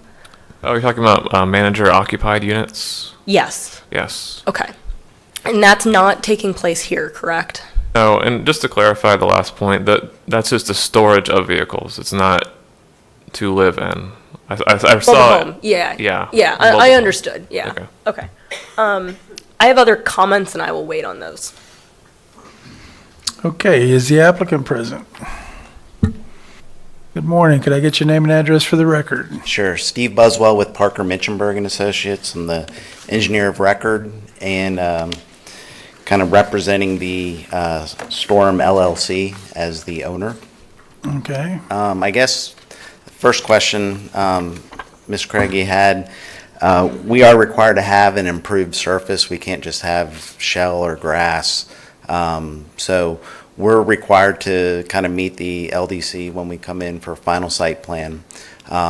We are required to meet all of the St. Johns River water management criteria for nutrient removal, stormwater treatment, floodplain attenuation, and so forth. So we're treating the 100-year storm event. Again, these are all items that will fall under the final site plan review, but this is the first step kind of towards that. So that is the intent. But the way we've, and I appreciate the exhibit up there, the way it's laid out is all of the landscape, there's a 35-foot landscape buffer that is up front. And then we have additional screening to try to be as far off of ISB screen standpoint, just basically from a look standpoint. We have coordinated with FDOT on access and have their blessing once we get the go-ahead to kind of make the application. Emergency access is provided through Old Deland Road, and there, like it was mentioned before, there's a water line that runs here out basically to service the jail area, the school board, and so forth near Indian Lake Road. So this area, and one more, Ms. Bush, the wetland comment there, it's about, it's within the area that is not being impacted, which is at the very, very southeast corner. It's 0.02 acres. So there are wetlands, but it's an area about 10 by 10, I think, laying right in kind of within where the existing landscape buffer is. So with that being said, the question about the mobile home, that's just basically storage of RVs. Not really for people to live there, so that's where that kind of, and it could be mobile home vehicle or recreational vehicles if you want to change that. Okay. Ms. Bush, you had a question for the applicant? Yeah, just more of a clarification on the mobile home side. what I don't want to see is that being used as a storage for mobile homes that are being purchased, and then either it needs to sit somewhere while the lot is either being cleared from its where the prior mobile home is, and I'm cautious about those types of things. I also understand that we have an influx of tiny homes, right? And that could be constituted as a mobile home as well, depending on how you define it or how it's registered. So I just want to be very clear as to what you are able to park within the PUD and what you're not, and whether or not an oversized double wide should be appropriate to put here and to be held, or if a tiny home or an RV. I don't disagree with the RV and the boat storage and those types of things, but I don't think the intent is to park double wides here for staging or for anything else, and the definition of a mobile home makes me wonder if that would be allowed under the PUD. So maybe I can go back and ask staff maybe what that definition of a mobile home is, and determine whether or not we think that it needs to be struck. Okay. Can you repeat the question, please? We were talking about the definition of a mobile home. He referred to it as an RV, but I would think that you guys would define that differently. So can you read the definition of a mobile home? Sure. Thank you. And do you know off the top of your head if it includes tiny homes? Or is that a different definition that you have? It depends if the tiny home has a chassis and is issued the certificate by the Motor vehicles? motor vehicles. Yeah, right. DMV. Yeah. Mhm. So it depends. Okay. So if it is issued the DMV license, then it would be considered an RV, correct? It's on a chassis because it can be moved, but if it's not, Yes. it's considered a HUD. Okay.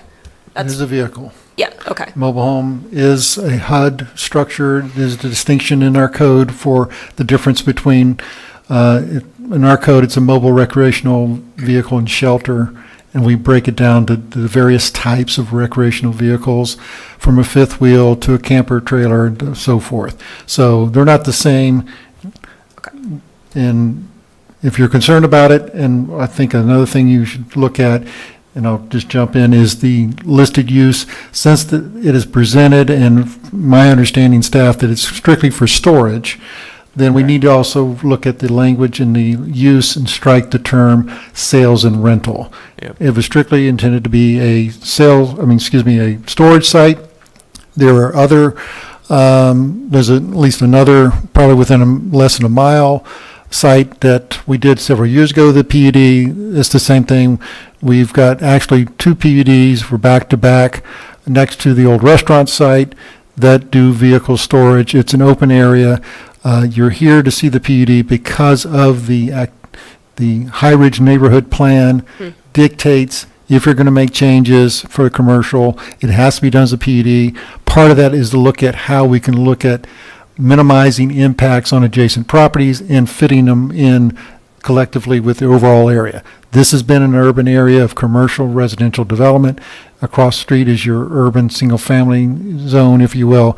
The north side is primarily a mixture of some industrial, commercial, and actually non-conforming residential uses. So that was the element when the comp plan was done, to create this local plan area.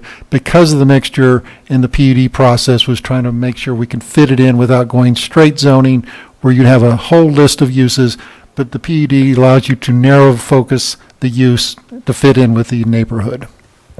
Thank you so much for that history and that explanation. Because of, I think, the distinct difference between recreational vehicle and a mobile home, I would move to strike mobile home and also the sales and service from the PUD language, if the rest of the commission would agree. Ms. Shelley. Shelley, your mic's not on.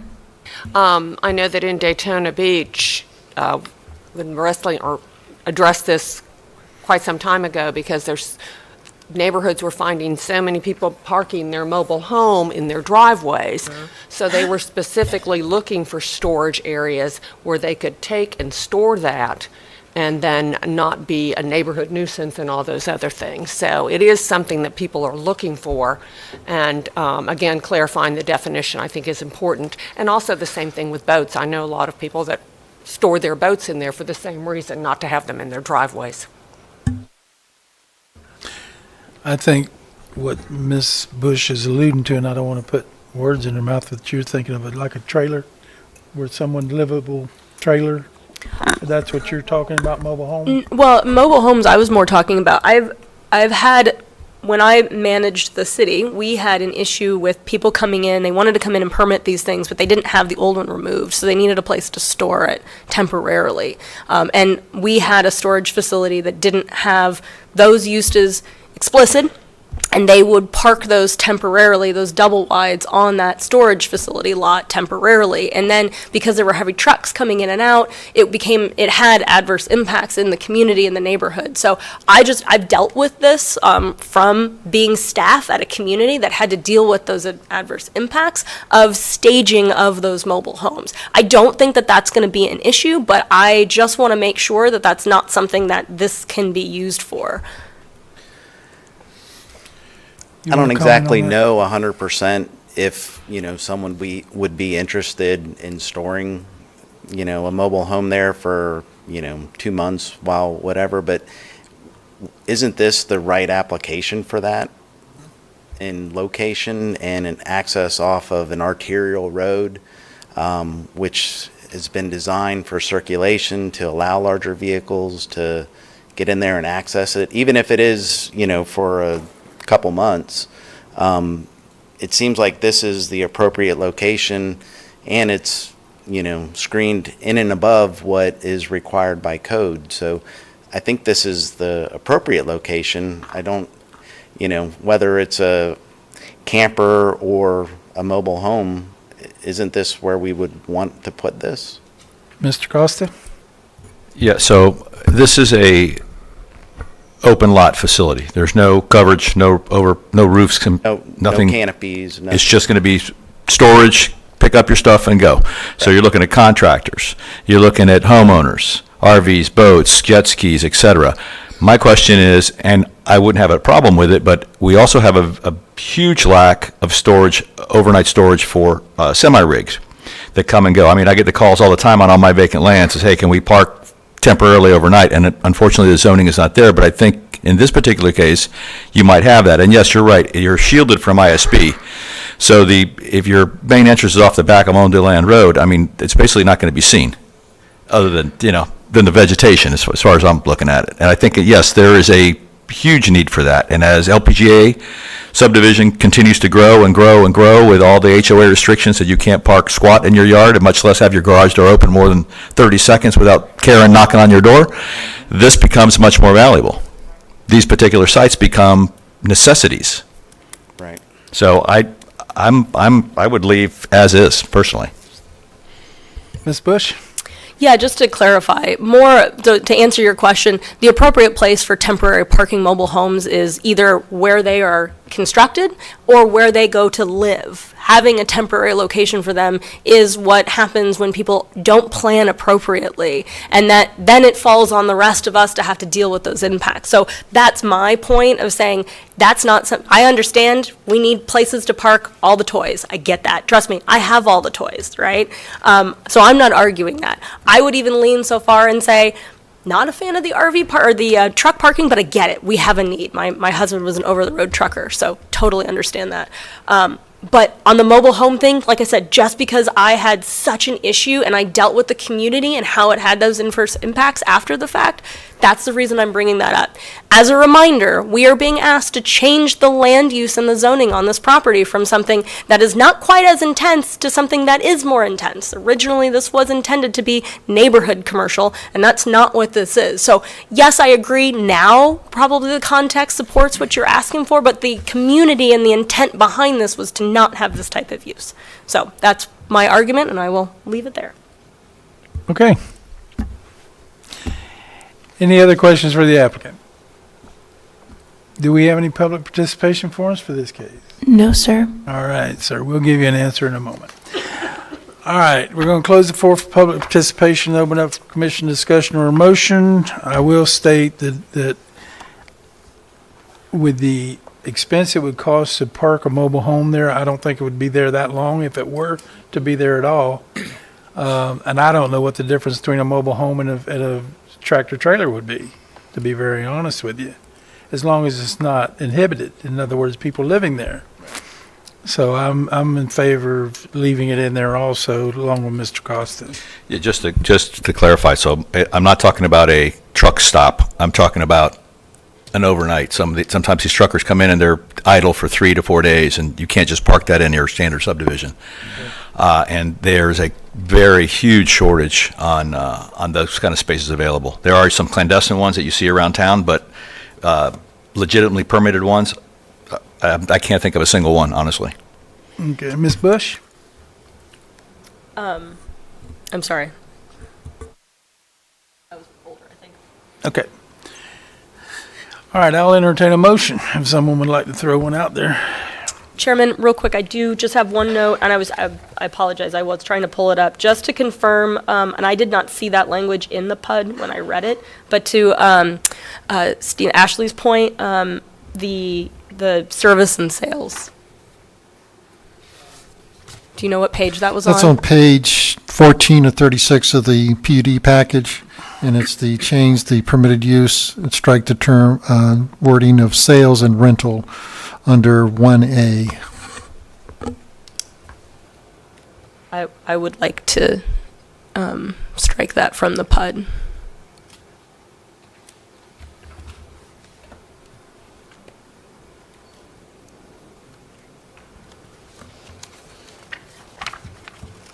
Okay. All right, Mr. Costa. The question on the service and sales, so are you prohibiting them having a sales office on site? No, well, with the changes, there wouldn't be any sales. There may be an office you check in if they wanted to do that. That's not on the scope of the plan now. Well, it would be a leasing office or technically a sales leasing office on site. Would not? Well, that's different from what they're proposing? Because this statement would be, you would be selling the automobiles, the boats, the RVs, and that would change the concept of the use and layout and also parking and impact of the site. Should we ask the applicant his opinion on this? Yes. Could I get you to come forward, sir? Steve Buswell. Go ahead. I don't believe we would be doing any type of actual sales, possibly an office for leasing, but currently, right now, it's just an open yard. So striking the sales and service, you'd have no problem with? Yeah. Okay. Okay. But he would still be allowed to have an office there to accommodate the rental? Oh, yes. Okay. It's Just wanna make 24-hour access. Yeah, I would think so. Yeah. That's an operational Yeah. thing. Yeah. I've seen a few of them. Ms. Bush? It was, I thought it was, I'm gonna ask Stephen again. It's on the PUD. It's on the PUD. I'll make a motion on the CPA. We're ready. Okay, I'm ready. Ms. Bush, hold on. Did you- Sorry. Did you, okay. Go ahead, Mr. Costa. CPA 25-007, recommend that we find the future land use amendment consistent with the comprehensive plan and forward the application, case number CPA 25-007 to the county council with a recommendation of approval to submit to the Volusia Growth Management Commission for certification. Second. I got a motion on the floor for the CPA 25007 as stated from Mr. Costa and a second from Ms. Shelley. Any discussion on the motion? All those in favor signify by saying aye. Aye. Any opposed? Aye. Motion carries 5-1 with Ms. Bush in dissent. Okay, and the PUD? Yes, sir. Who wants to handle that? We've already heard it. That was part, you read it all in at the same time. Oh, yes, I'm sorry. I'm Just looking at the looking next for a one, motion. 26. Sorry. I'm moving ahead. I just need a motion for the PUD 25006. I'll make a motion that case number PUD-25-006, that we forward the rezoning application, case number PUD-25-006, to the county council for final action with a recommendation of approval, striking sales and rental. Okay. Or sales, is it sales and service and rental? Rental. Hang on one second. We're trying to Okay. heavy truck sales and storage, so I think it's striking. If you would add, if I could add this, that we would strike the heavy truck sales And, well, rental storage we leave, right? Just heavy truck sales is what we're removing? Yeah. Is that correct? Yes. Okay.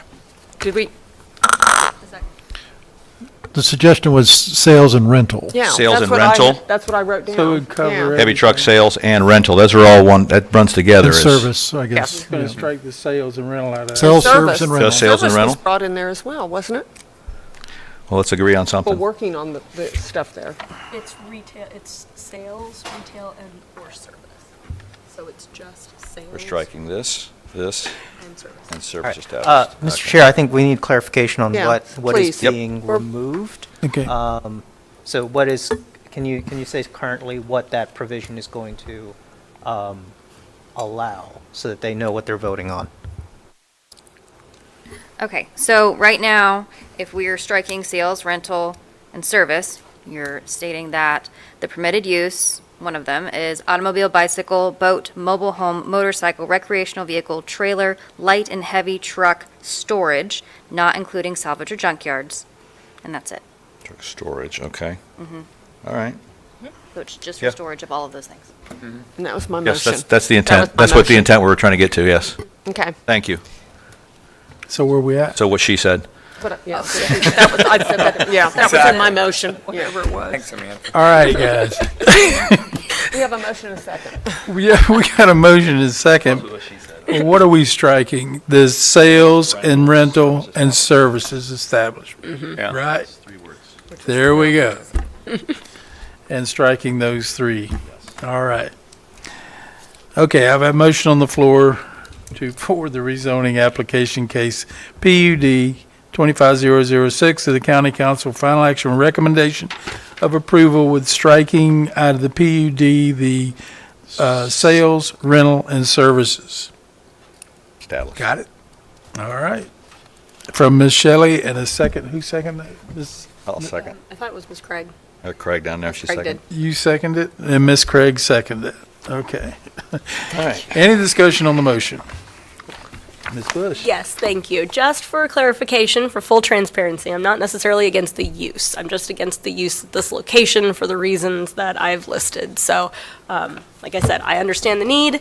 I just don't think that this is the best place for it based on the historical context of the community and what I think the impact is to the neighborhood. So, thank you. Okay, your comment will be taken into consideration, I'm sure. Okay, all those in favor signify by saying aye. Aye. Any opposed? Aye. Motion carries 5-1 with Ms. Bush in dissent. Okay, Ms. Shelley, now the next PUD. Yes, sir. Case number PUD-26-026, a rezoning from the urban multifamily residential R8 to a planned unit development with business subclassification PUD. Okay, thank you, Ms. Shelley. Mr. Jacusa, this is yours. Joseph Jaskula, Planner 2 for the record. Good morning. The applicant is proposing a rezoning from urban multifamily residential R8 to a planned unit development with a business subclass to allow short-term rentals within the existing 55-unit condominium. The subject property is located at 5499 South Atlantic Avenue in New Smyrna Beach, approximately 1,000 feet south of the intersection of South Atlantic Avenue and Anglefish Avenue. The request applies to an approximate 2.59 acre parcel developed with a 12-story condominium, including 55 dwelling units, ground level parking, a property management office, a recreational amenities including swimming pool, tennis courts, pickleball courts, and shuffleboard courts. The condominium was originally developed in 1980 and has historically functioned as a family-owned vacation development with units used for both long-term and short-term. However, the short-term rentals defined in as rental periods less than 30 days is classified as like a hotel motel use under the county code. And is not permitted in RA. The applicant is seeking to rezone the property to the PUD with the subclass in order to formalize and allow the existing short-term rental activities. No new development on the site or No new development or site modifications are proposed for this part of the request. The applicant is limited to the addition of the short-term rentals for the existing structure. The surrounding area is characterized in a pattern of high intensity coastal development, including multifamily, residential, and tourist-oriented uses. The property to the north, shown by the C condominium, was rezoned in 2019 to a BPD similar to this to allow short-term rentals. The location itself is within flood zone VE, as it's located near the beach. Environment permitting has reviewed the application, has no objection. Any future construction or clearing alteration has to follow the environmental provisions in the Land Development Code, and that goes with most standards. The existing development is considered non-conforming with respect to the to floor area ratio and parking standards. However, these conditions were lawfully established prior to the current regulations and recognized through the proposed development agreement. Staff has reviewed the master development plan, included development agreement and preliminary plan, which governs the approval. Staff found that the request is consistent with the comprehensive plan, compatible with the surrounding land use, does not adversely impact the public service and infrastructure or the environmental resource. Staff believes that all zoning amendment criteria has been met. Staff recommends forwarding the rezoning application to the County Council for final action with a recommendation approval with the following condition. I'm open for comment. Any questions for staff? Okay. Hearing none, is the applicant present?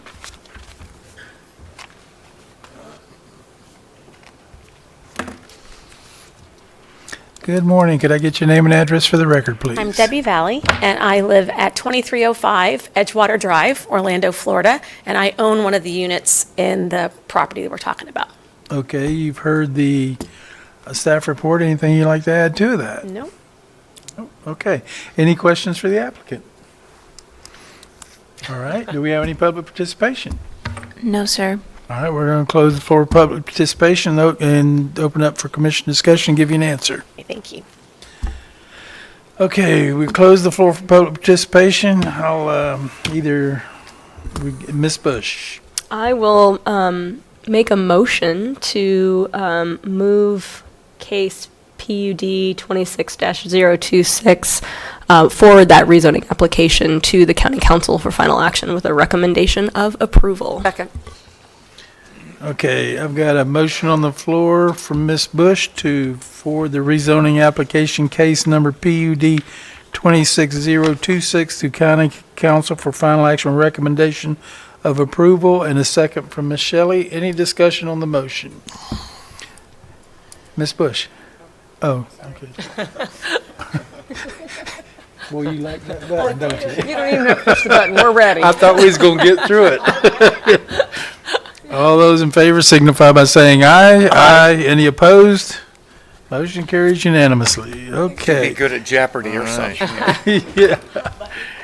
All right. Ms. Shelley, read the case V26044, please. Thank you. Case number V-26-044, variances to the accessory structure requirements on urban single-family residential R4 zoned property. Thank you, Ms. Shelley. And this one is Ms. Tucker's. Good morning, members. Again, for the record, Kelly Tucker, Planner 1. The applicant is requesting 2 variances to reduce the minimum yards for a proposed 1,500 square foot structure on urban single-family R4 zoned property. The R4 zoning classification has a front yard setback of 25 feet, a rear yard of 20, and a minimum of 8 feet with a combined total of 20 feet for the side yard setbacks. The subject parcel is located on the east side of North Kepler Road, 375 feet north of its intersection with North Palm Ave and Periwinkle Avenue. It is Lot 74 of the Lakeland Heights subdivision, which was deemed vested and eligible for building permits on January 12, 1981.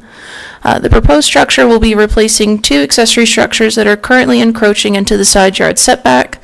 Those structures did not receive building permits or variances for their location. The applicant is requesting the proposed location because there is a 3 to 4 foot decrease in elevation leading up towards the northeast corner of the property, which if you can see on the aerial map above, there's a drainage pond that's about a parcel in between from where it's located. So the natural topography has a drainage for the water that leads into that body of water. So the applicants want to avoid further disruption to that natural water flow. Variance 1 is to reduce the eastern rear yard from 20 feet to 5 feet. Variance 2 is to reduce the south yard setback from 8 feet to 5 feet. Staff's overall determination was to deny the variance request as it failed to meet at least 3 of the 5 criteria for granting said variance. However, staff did provide 2 conditions for PLDRC's consideration if they find that the applicant has presented competent and substantial evidence. I'm available for any questions. Thank you, Ms. Tucker. Any, Ms. Bush? Thank you, Chairman. Do you know the, I know you guys don't, the buildable area, sorry, it's not the ISR, but your FAR essentially. Do you know what that is? What the percentage of the lot coverage with the proposed structure? I can calculate it for you. Okay. I always ask, so it would be really beneficial if you could do those calculations for these types of requests. I know it's probably nowhere near the ISR of 80%, impervious surface ratio of 80% impervious, so I'm not worried about that, but I am curious because of how large the structure is, if it is getting close to that percentage of the building coverage.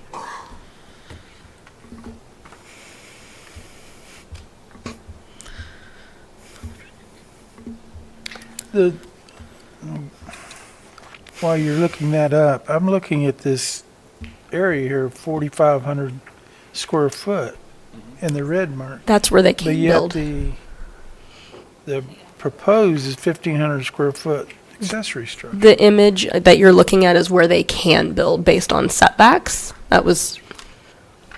This was Exhibit A that was on the staff report showing the open area where they could potentially put the building and meet setbacks. And meet this, yeah. Oh, and meet the setback. Mm-hmm.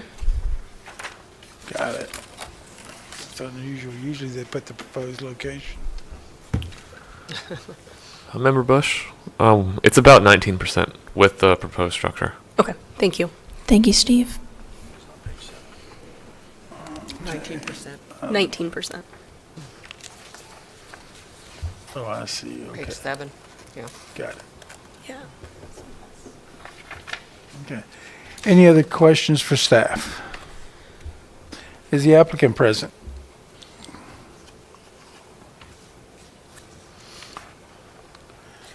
Could I get your name and address for the record? Nicole Hill, and it's 1251 North Kepler Road, Zillian 32724. Okay, you've heard the staff report. Anything you'd like to add to it? The reason we're asking, the variance that we're asking for with the percentage of like the 5 feet is because, like she was saying, in the back, so when it rains, it floods in Ma'am, the yard. can you pull the mic closer to yourself? Yeah. Thank you. So when it rains, it floods in the backyard, and then so that's why we can't put it on that side. And then also we have a drain field in the back. So we're only, like, if we were to do that size in the regular, like, limits that were allotted, then it would go on top of our drain field. And Okay. we don't have anywhere to store our vehicles or toys, as you were saying earlier, things like that, because we don't have a garage. When we bought our house, our garage had been closed in. So the reason you can't meet the setbacks is because of the standing water in your yard when it rains. Right. And We- also your drain field setback. Right. Got it. Okay. All right. Ms. Bush, you had a question for the applicant. Yeah, and I think you kind of alluded to it, but, you know, the garage is quite larger than the house, so I was just wondering what the reasoning behind that size was. So we have 3 vehicles. My husband has 2. He's got 2 motorcycles. We've got 4-wheelers for our kids. We have a lot of choice, and we don't have anywhere to store them other than our front yard because there's no parking or anything like that. He's got tools underneath the carport that we have now. He's got so many tools. Yeah, so we just have a bunch of stuff and we have nowhere to put anything. It's just all out. Okay, so the 1,600 square feet that you need is to store everything that you currently have, not Correct. necessarily, okay. Yeah, correct. Okay, thank you. Okay, Mr. Costa. The carport that's currently shown on there, so that'll be coming down when this new Correct. structure goes up? Yes, the carport and the little metal shed will be coming down, and everything that's under there and everything that's in the shed will be going inside of the building. And the carport was there when you purchased the property? No, we had it and we just set it up. Okay. Yeah. Because it looks like it's right on the lot line as well. So it would be non-compliant as where it sits anyhow. Okay. Yeah. All right, thank you. One other question, one more. Open pole barn or enclosed? On the side, I think the building isn't open. Open. The open pole barn, yeah. Thank you. Okay. Any other questions for the applicant? All right, do we have any public participation forms for this case? No, sir. All right, we're going to close the floor for public participation and give you a decision in just a moment. Okay, we're going to, Ms. Bush. For the record, I just want to make a comment that I did not agree with the staff analysis for criteria 5. It mentioned that there were non-permitted structures that were in the community, and therefore it was in harmony with the surrounding community, but those were unpermitted, so I disagree. Just because there are structures there does not mean that that is harmonious with the community, so. Okay. All right. Any other comments, or I'll entertain a motion? I'll be glad to make a motion. Go ahead, Ms. Shelley. That we, case number V-26-044, variances to the accessory structure requirements on urban single-family residential R4 zoned property be approved, subject to the 2 staff conditions. Second. Got a motion on the floor to approve V-26044, variances 1 and 2 with the 2 staff conditions for Ms. Shelley and a second from Mr. Costa. Any discussion on the motion? Hearing none, all those in favor signify by saying aye. Aye. Any opposed? Motion carries unanimously. Good luck. All right. Okay, that takes care of all the new business today. Is there any other public items? No, sir. Do we have any staff items? No, we don't. Any staff comments? No, sir. Commission comments? Ms. Craig? I have a question, I believe, for staff regarding delivery of the packet. Who else is getting, besides, who else is getting it by mail? How's that working for you? I received my package on Friday of last week. But then again, I'm right down 44, so it's a pretty straight shot. But yeah, I received my package on Friday. I had it since Friday. I got mine on Monday. Yeah. I say it arrived Friday because I picked it out of the mailbox on Saturday morning, but so it arrived Friday night, or Friday sometime. The packages are put in the mailbox Wednesday afternoon after we've published and printed all of the reports. Now, that's not to say that sometimes I get it the day before the meeting. It's happened as well, but this last one I did in fact get it In that case, I'll make almost a that week. extra drive across the county, thank you. Yeah. Ms. Craig, does that mean that you want us to print the reports and you come and get them, as opposed to putting yours in the mail? That's her current determination. Making sure. Okay, Ms. Bush? Thank you, Chairman. As Ms. West suggested, I would like to bring up that conversation about the transparency of the mixed uses within that mixed-use zoning district. I know there's others too, like the one in Osteen, which is when I became familiar with that was something that you all did, which I was unfamiliar with. But it's just not a very transparent process to the built environment and to people that are trying to utilize their property for the highest and best potential. How do they know when that mix is something that's not kept publicly and or not transparent within the comp plan and or the code? So that was my suggestion. If there's not an appetite for that, that's fine, especially right now with the preemptions that we have. But if we are trying to be business friendly and we are trying to support those types of developments coming in, then I do think that we need to be in complete transparency about what is allowed as far as that mix goes, instead of having to do the calculations. Okay. Anything else? That's all. Okay. Mr. Sixma. I'm good. I didn't touch that. Somebody. Emily must have reached over and touched your butt. Okay, any other commission comments? Mr. Chair, was that a motion for us to look at those mixed-use districts? We'd have to look at them individually because, I know. yeah. Yeah, but if you would like us to formally start to look at it, we'd appreciate a motion that gives us, direction to bring it to our director and, start the process of individually looking at those mixed-use areas. Well, Mr. Soria, let me ask you this. What is staff's opinion on that, of looking at it now with everything that's coming It down? really depends on how those things are structured, what the existing uses are. The proposal is to remove minimum mixes of uses. We don't know how that would affect the immediate area. Doing so might have a negative effect. Doing so might have a positive effect. SB 180 is always an issue. It's depending upon how it is worded and how it is structured. So it will take a case-by-case analysis, because these mixed-use areas, they're kind of they're supposed to be planned, and everyone's supposed to work together. But when you have these disparate ownership situations, then it becomes more complicated.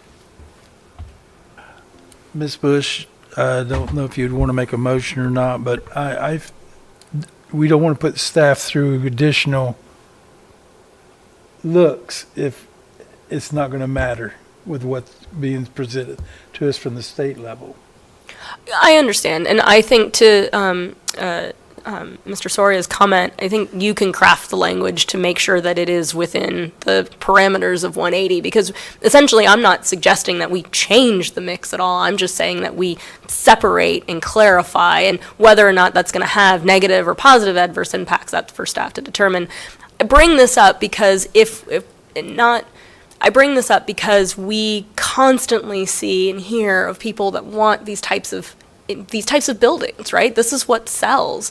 And it's harder and harder to build that for a developer, because they have to hire people like Mark Watts, who is, $300, $400 an hour. And that takes a lot of small developers out of the equation. That takes mom and pop people that might have a property in their possession, that if they knew what they were doing and could read the code and understand that, then they might not have to hire individuals like an attorney to help them craft that development plan.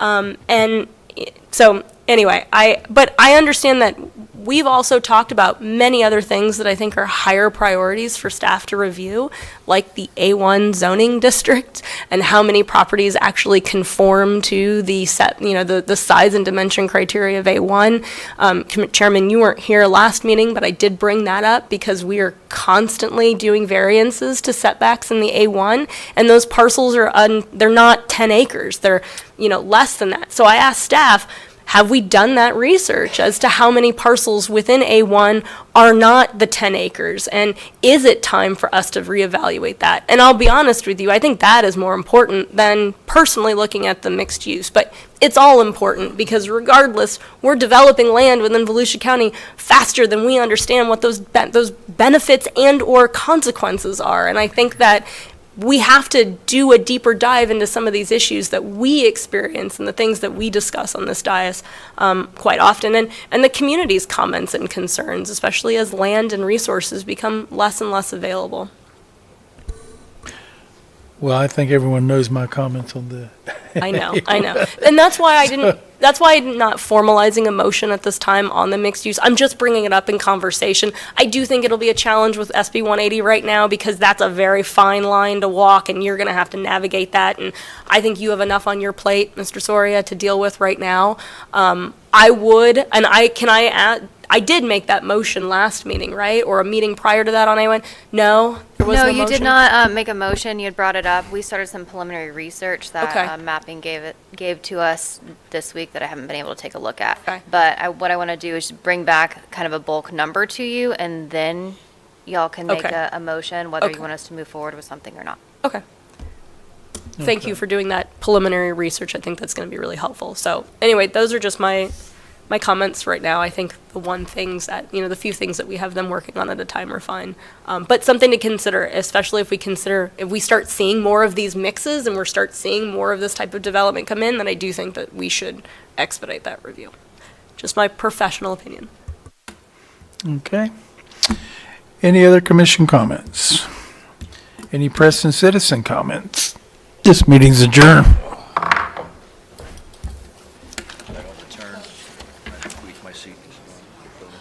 I don't come back. Thank you for coming.